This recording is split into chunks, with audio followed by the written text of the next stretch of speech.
Hello everyone, how are you all.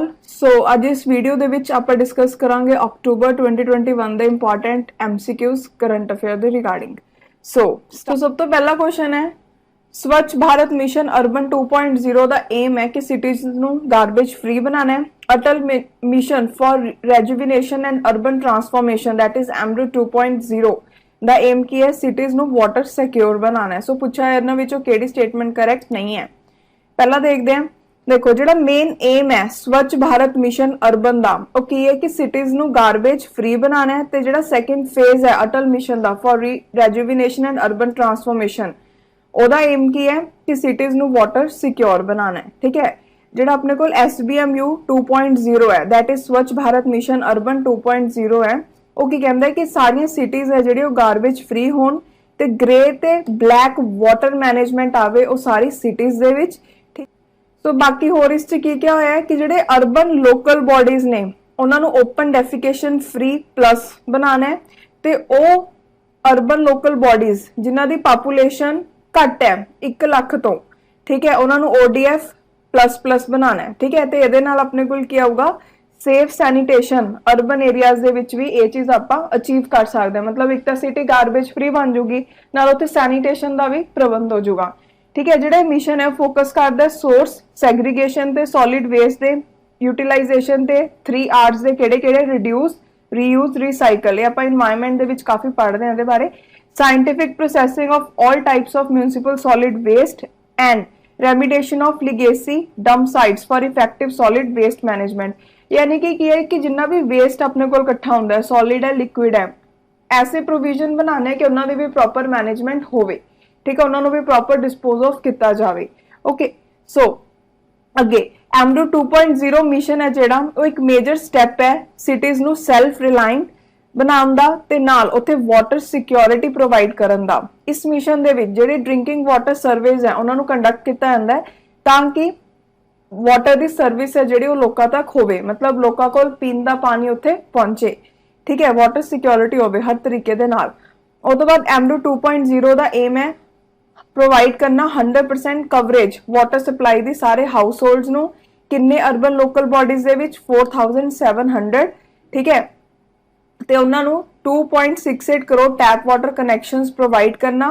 उस तो इलावा 100% कवरेज करना सैवरेज ते सैप्टेज दी 500 अमृत सिटीज दे विच 2.64 करोड़ सैप्टेज कनैक्शंस नू प्रोवाइड करा के।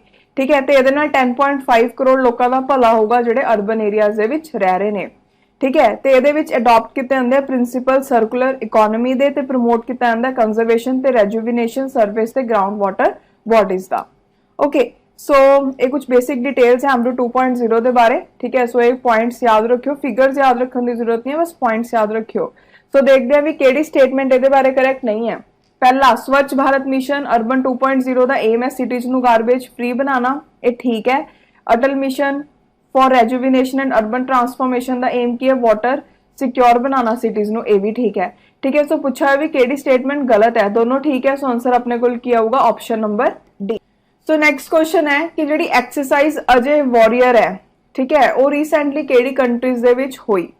सो देखते हैं। देखो जी ये एक्सरसाइज है वो हुई इंडिया ते यूके दे विच। अगर आप एक्सरसाइज अजय वॉरियर की गल करिए तो की है एक तरीके की मिलिटरी एक्सरसाइज है। ठीक है, इंडिया ते यूके दे विच हुई। ओके, ते कित्थे हुई? उत्तराखंड दे विच। सो ये चीज याद रखियो इहदे बारे। उस तो बाद नेक्स्ट, अगर आप सर्ट IN की गल करिए तो पूछा इहदे बारे केड़ी स्टेटमेंट करेक्ट है। पहला, ये नैशनल नोडल एजेंसी है ताकि वो रिस्पोंड करे कंप्यूटर सिक्योरिटी इंसीडेंट्स जिहड़े हुंदे ने उहदे लई। ठीक है, एक ऑफिस है ministry of science and technology के अंदर। सो देखते हैं। सब तो पहला जो Indian computer emergency response team है जिसकी फुल फॉर्म है सर्ट इन, उन्होंने ऑपरेशनल किया गया सी जनवरी 2004 तो। ठीक है, एक इंडियन साइबर कम्युनिटी है। ओके, जी सर्ट इन है एक नैशनल नोडल एजेंसी है जिहड़ी कि रिस्पॉन्ड करती है कंप्यूटर सिक्योरिटी इंसीडेंट्स नूं लैके जो भी वो हुंदे हैं। ओके, उस तो बाद जी सर्ट इन है या फिर ICERT है वो ऑफिस है with in ministry of electronics and information technology of government of India. ठीक है जी। ਉਹ ਤੋਂ ਬਾਅਦ ਜਿਹੜੀ CERT in ਹੈ ਉਹਨੂੰ ਡੈਜ਼ਿਗਨੇਟ ਕੀਤਾ ਗਿਆ ਕਿ ਉਹ ਸਰਵ ਕਰੇ ਐਜ਼ ਨੈਸ਼ਨਲ ਏਜੰਸੀ ਤਾਂ ਕਿ ਉਹ ਜਿਹੜੇ ਫੋਲੋਇੰਗ ਫੰਕਸ਼ਨਸ ਆ ਉਹਨਾਂ ਨੂੰ ਪਰਫਾਰਮ ਕਰ ਸਕੇ। ਸੋ ਹੁਣ ਦੇਖਦੇ ਕਿਹੜੇ ਕਿਹੜੇ ਫੰਕਸ਼ਨ ਹੈ। ਸਭ ਤੋਂ ਪਹਿਲਾਂ collection and analysis of information on cyber incident, forecast and alert of cyber security incident, emergency measures for handling cyber security incidents, coordination of cyber incident response activities। पहला क्या है कि कलेक्ट करना, कोई भी साइबर क्राइम होया है, कोई साइबर इंसीडेंट होया ਉਹਦੇ ਬਾਰੇ जो भी इन्फॉर्मेशन ਉਹਨੂੰ कलेक्ट करना, फिर अलर्ट्स भेजने ਉਹ इंसीडेंट ਨੂੰ ਲੈ ਕੇ, फिर एमरजेंसी मैजर्स ਕਿਹੜੇ ਕਿਹੜੇ ਲਿੱਤੇ ਜਾ ਸਕਦੇ ਉਹ इंसीडेंट्स ਲਈ ਉਹ ਦੱਸਣਾ, फिर कोऑर्डिनेशन बनाना ताकि अलग-अलग एक्टिविटीज हो सकन। ठीक है, और तो बाद गाइडलाइंस एडवाइजरीज इशू करना, ठीक है, related to security practices, prevention, response, ये सब चीज़ों को लैके। तो ਹੁਣ ਦੇਖਦੇ ਦਾ ਆਨਸਰ ਕੀ ਆਊਗਾ। ਸਭ ਤੋਂ ਪਹਿਲਾਂ ਇਹ ਨੋਡਲ ਏਜੰਸੀ ਹੈ ਜਿਹੜੀ ਰਿਸਪੌਂਡ ਕਰਦੀ ਹੈ ਜਦੋਂ ਕੰਪਿਊਟਰ ਸਿਕਿਉਰਿਟੀ ਨੂੰ ਲੈ ਕੇ ਇਨਸੀਡੈਂਟ ਹੁੰਦੇ ਆ। ਠੀਕ ਹੈ, ਉਹ ਤੋਂ ਬਾਅਦ ਇਹ ਆਫਿਸ ਹੈ with in ministry of science and technology. ਇਹ गलत है। ठीक है, सो पूछा है भी केड़ी स्टेटमेंट करैक्ट है, सो ਇਹਦਾ आंसर क्या होगा, ऑप्शन नंबर ए। ਉਸ ਤੋਂ ਬਾਅਦ ਨੈਕਸਟ ਫਸਟ ਨੈਸ਼ਨਲਾਈਜੇਸ਼ਨ ਹੈ ਜਿਹੜੀ ਕਮਰਸ਼ੀਅਲ ਬੈਂਕ ਦੀ ਉਹ ਇੰਡੀਆ ਦੇ ਵਿੱਚ ਹੋਈ ਸੀ 1980 ਦੇ ਵਿੱਚ। ਜਿਹੜਾ ਇੰਟੈਂਸ਼ਨ ਸੀਗਾ ਸਟ੍ਰੈਟੇਜਿਕ ਡਿਸਇਨਵੈਸਟਮੈਂਟ ਦਾ, ਉਹਦਾ ਕੀ ਮਤਲਬ ਸੀਗਾ ਕਿ ਤਾਂ ਕਿ ਟ੍ਰਾਂਸਫਰ ਕੀਤਾ ਜਾਵੇ ਓਨਰਸ਼ਿਪ ਨਾਨ ਪਰਫਾਰਮਿੰਗ ਆਰਗੇਨਾਈਜੇਸ਼ਨ ਦੀ ਮੋਰ ਐਫੀਸ਼ੀਐਂਟ ਪ੍ਰਾਈਵੇਟ ਪਲੇਅਰਸ ਦੇ ਹੱਥ ਦੇ ਵਿੱਚ। ਸੋ ਪੁੱਛਿਆ ਹੈ ਵੀ ਕਿਹੜੀ ਸਟੇਟਮੈਂਟ ਇਹਨਾਂ ਵਿੱਚ ਕਰੈਕਟ ਨਹੀਂ ਹੈ। ਸੋ ਦੇਖਦੇ ਹਾਂ। ਸਭ ਤੋਂ ਪਹਿਲਾਂ 1969 ਦੇ ਵਿੱਚ 14 ਜਿਹੜੇ ਮੋਸਟ ਮੇਜਰ ਕਮਰਸ਼ੀਅਲ ਬੈਂਕ ਸੀਗੇ ਜੋ ਇੰਡੀਆ ਦੇ ਵਿੱਚ ਫੰਕਸ਼ਨ ਕਰ ਰਹੇ ਸੀ ਉਹਨਾਂ ਦੀ ਨੈਸ਼ਨਲਾਈਜੇਸ਼ਨ ਕੀਤੀ ਗਈ। ਫਿਰ 1980 ਦੇ ਵਿੱਚ 6 ਹੋਰ ਬੈਂਕ ਸੀ ਜਿਨ੍ਹਾਂ ਨੂੰ ਨੈਸ਼ਨਲਾਈਜ਼ ਕੀਤਾ ਗਿਆ। ਸੋ ਐਵੇਂ ਕਰਕੇ 20 ਬੈਂਕਸ ਹੋ ਗਏ ਸੀ ਜਿਨ੍ਹਾਂ ਦੀ ਨੈਸ਼ਨਲਾਈਜੇਸ਼ਨ ਹੋਈ। ਯਾਨੀ ਕਿ ਕੀ ਹੋਇਆ 1969 ਦੇ ਵਿੱਚ ਕਿੰਨੇ ਬੈਂਕਸ ਨੂੰ ਨੈਸ਼ਨਲਾਈਜ਼ ਕੀਤਾ, 14 ਨੂੰ। ठीक है, ਉਸ ਤੋਂ ਬਾਅਦ 1980 ਦੇ ਵਿੱਚ 6 ਹੋਰ ਬੈਂਕ ਨੂੰ ਕੀਤਾ। ਸੋ 14 ਤੇ 6 ਕਿੰਨੇ ਹੋ ਗਏ, 20 ਹੋ ਗਏ ਨਾ। ठीक है, सो यानी कि 20 ਬੈਂਕਸ ਨੈਸ਼ਨਲਾਈਜ਼ ਹੋ ਗਏ ਸੀ ਇੰਡੀਆ 'ਚ। ਓਕੇ, ਉਹ ਤੋਂ ਬਾਅਦ ਕੀ ਹੈ ਦੇਖੋ ਹੁਣ ਇਹ ਡਿਸਇਨਵੈਸਟਮੈਂਟ ਕਿਉਂ ਹੋ ਰਹੀ ਸੀ। ਠੀਕ ਹੈ, ਸੋ ਇਹ ਜਿਹੜੀ ਡਿਸਇਨਵੈਸਟਮੈਂਟ ਹੋ ਰਹੀ ਸੀ ਇਹਦਾ ਮੇਨ ਮਕਸਦ ਕੀ ਸੀਗਾ ਕਿ ਜਿਹੜੀ ਓਨਰਸ਼ਿਪ ਹੈ ਨਾਨ ਪਰਫਾਰਮਿੰਗ ਆਰਗੇਨਾਈਜੇਸ਼ਨ ਦੀ ਉਹਨਾਂ ਨੂੰ ਪ੍ਰਾਈਵੇਟ ਹੈਂਡਸ 'ਚ ਦੇਣਾ ਤਾਂ ਕਿ ਉਹ ਐਫੀਸ਼ੀਐਂਟਲੀ ਉਹਦੇ ਉੱਪਰ ਕੰਮ ਕਰ ਸਕਣ। ਓਕੇ, ਸੋ ਅਗਰ ਆਪਾਂ ਦੇਖੀਏ ਤਾਂ ਕਿਹੜਾ ਆਨਸਰ ਇਨਕਰੈਕਟ ਹੈ। ਪਹਿਲਾ ਕਿ ਫਸਟ ਨੈਸ਼ਨਲਾਈਜੇਸ਼ਨ ਹੈ ਜਿਹੜੀ 1980 'ਚ ਹੋਈ, ਨਹੀਂ, ਇਹ ਦੂਜੀ ਵਾਰ ਹੋਈ ਸੀ। ਠੀਕ ਹੈ, ਉਹ ਤੋਂ ਬਾਅਦ ਜਿਹੜਾ ਡਿਸਇਨਵੈਸਟਮੈਂਟ ਉਹਦਾ ਇੰਟੈਂਸ਼ਨ ਕੀ ਟ੍ਰਾਂਸਫਰ ਕਰਨਾ ਓਨਰਸ਼ਿਪ ਨਾਨ ਪਰਫਾਰਮਿੰਗ ਆਰਗੇਨਾਈਜੇਸ਼ਨ ਦੀ ਮੋਰ ਐਫੀਸ਼ੀਐਂਟ ਪ੍ਰਾਈਵੇਟ ਪਲੇਅਰਸ ਕੋਲ। ਇਹ ਠੀਕ ਹੈ। ਸੋ ਕਿਹੜੀ ਸਟੇਟਮੈਂਟ ਗਲਤ ਹੈ, ਆਪਸ਼ਨ ਏ। ਓਕੇ, ਸੋ ਹੁਣ ਨੈਕਸਟ ਕੁਐਸਚਨ ਦੇਖਦੇ ਹਾਂ। ਸੋ ਨੈਕਸਟ ਕੁਐਸਚਨ ਹੈ ਕਿ ਜਿਹੜਾ ਫਸਟ ਫੇਜ਼ ਹੈ ਇੰਡੋ ਨੇਪਾਲੀਜ਼ ਰੇਲ ਲਿੰਕ ਦਾ ਜਿਹੜੀ ਪਾਸ ਕਰੂਗੀ ਜਨਕਪੁਰ ਤੋਂ, ਉਹ ਕੰਪਲੀਟ ਹੋਈ ਰੀਸੈਂਟਲੀ। ਕਿਹੜੀ ਸਿਟੀਜ਼ ਇਹ ਰੇਲ ਲਿੰਕ ਨਾਲ ਜੋੜੀਆਂ ਜਾ ਰਹੀਆਂ ਨੇ। ठीक है, सो हम देखते हैं। ਇਹਦਾ ਆਨਸਰ ਵੈਸੇ ਆਊਗਾ B, that is Jaynagar and Kurtha. Okay, so याद रखियो। सो ਜਿਹੜਾ ਇਹ ਲਿੰਕ ਹੈ ਇੰਡੀਆ ਤੇ ਨੇਪਾਲ ਦੇ ਵਿੱਚ ਹੈ ਰੇਲ ਲਿੰਕ। ਠੀਕ ਹੈ, ਤੇ ਇਹਦੇ ਨਾਲ ਜਿਹੜੀ ਦੋ ਸਿਟੀਜ਼ ਆਪਾਂ ਨੇ ਹੁਣੇ ਦੇਖੀਆਂ ਉਹਨਾਂ ਨੂੰ ਜੋੜਿਆ ਜਾ ਰਿਹਾ। ਬੇਸਿਕਲੀ ਜਿਹੜੀ ਜयनगर ਹੈ ਉਹ ਬਿਹਾਰ ਦੀ ਸਿਟੀ ਹੈ। ਠੀਕ ਹੈ ਜੀ, ਤੇ ਜਿਹੜੀ ਕੁਰਥਾ ਹੈ ਉਹ ਨੇਪਾਲ ਦੀ ਹੈ। ਓਕੇ, ਤੇ ਇਹ ਜਿਹੜਾ ਰੇਲ ਲਿੰਕ ਹੈ 34 ਕਿਲੋਮੀਟਰ ਲੌਂਗ ਹੋਊਗਾ।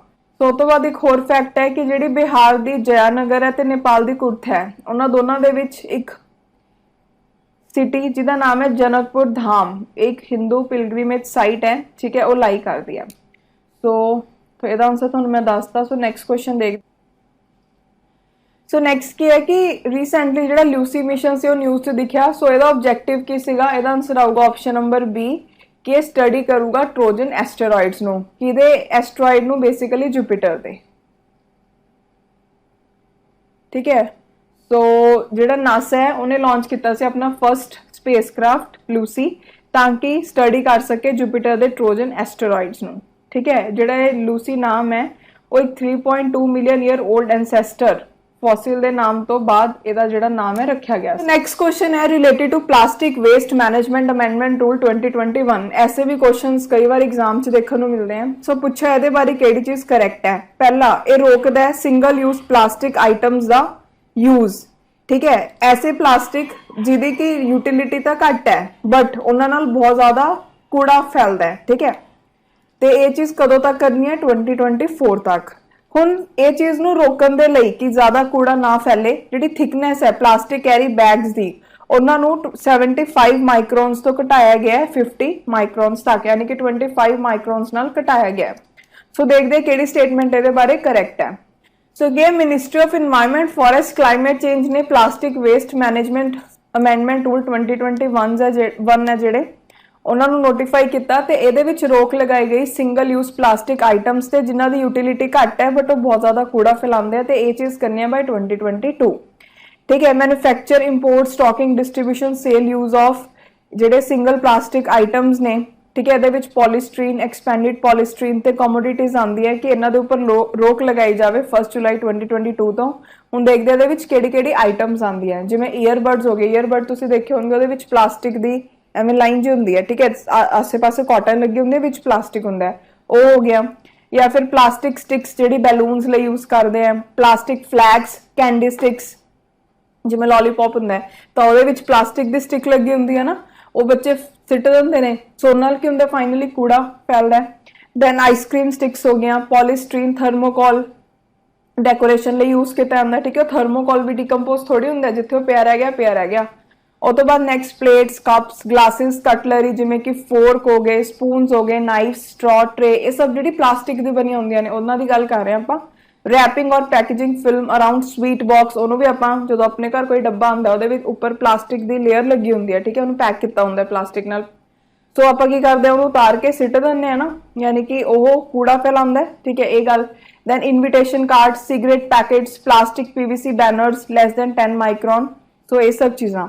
ਉਹ ਤੋਂ ਬਾਅਦ ਹੁਣ ਸਟਾਪ ਕਰਨ ਦੇ ਲਈ littering due to light weight plastic carry bags with effect from 30 ਸਤੰਬਰ 2021 ਜਿਹੜੀ ਥਿਕਨੈਸ ਹੈ ਪਲਾਸਟਿਕ ਕੈਰੀ ਬੈਗ ਦੀ ਉਹਨੂੰ ਇਨਕਰੀਜ਼ ਕੀਤਾ ਗਿਆ 50 ਮਾਈਕਰੋਨਸ ਤੋਂ 75 microns and to 120 micron with effect from 31 ਦਸੰਬਰ 2022। ਯਾਨੀ ਕਿ ਕੀ ਹੈ ਕਿ ਲਿਟਰਿੰਗ ਨੂੰ ਰੋਕਣ ਦੇ ਲਈ ਜਿਹੜਾ weight ਹੈ ਪਲਾਸਟਿਕ ਬੈਗਸ ਦਾ ਉਹਨੂੰ ਵਧਾਇਆ ਗਿਆ ਨਾ ਕਿ ਘਟਾਇਆ ਗਿਆ, ਠੀਕ ਹੈ। ਹੁਣ 50 ਮਾਈਕਰੋਨ ਸੀਗਾ ਉਹਨੂੰ 75 ਮਾਈਕਰੋਨ ਕੀਤਾ ਗਿਆ ਕਿ 2021 ਤੱਕ ਹੋਣਾ ਚਾਹੀਦਾ ਹੈ ਤੇ ਫਿਰ ਉਹ ਤੋਂ ਬਾਅਦ ਕਿ ਉਹਨੂੰ ਆਪਾਂ 120 ਮਾਈਕਰੋਨਸ ਕਰਾਂਗੇ ਕਦ ਤੱਕ 2022 ਤੱਕ, ਠੀਕ ਹੈ।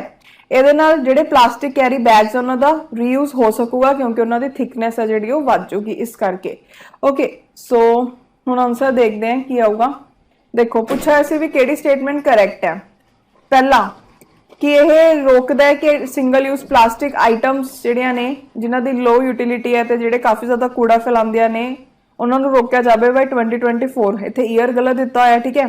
ਉਹ ਤੋਂ ਬਾਅਦ ਇਹਦੇ ਵਿੱਚ ਜਿਹੜੀ ਥਿਕਨੈਸ ਹੈ ਉਹਨੂੰ ਡਿਕਰੀਜ਼ ਨਹੀਂ ਕੀਤਾ ਗਿਆ, ਉਹਨੂੰ ਇਨਕਰੀਜ਼ ਕੀਤਾ ਗਿਆ ਤਾਂ ਕਿ ਪਲਾਸਟਿਕ ਬੈਗਸ ਨੇ ਜਿਹੜੇ ਉਹਨਾਂ ਦਾ ਦੁਬਾਰਾ ਤੋਂ ਯੂਜ਼ ਹੋ ਸਕੇ, ਇਸ ਲਈ ਸੈਕਿੰਡ ਸਟੇਟਮੈਂਟ ਵੀ ਗਲਤ ਹੈ। ਸੋ ਦੋਨੋਂ ਸਟੇਟਮੈਂਟ ਗਲਤ ਹੈ, ਸੋ ਆਨਸਰ ਕੀ ਆਊਗਾ ਆਪਣੇ ਕੋਲ ਆਪਸ਼ਨ ਨੰਬਰ ਡੀ।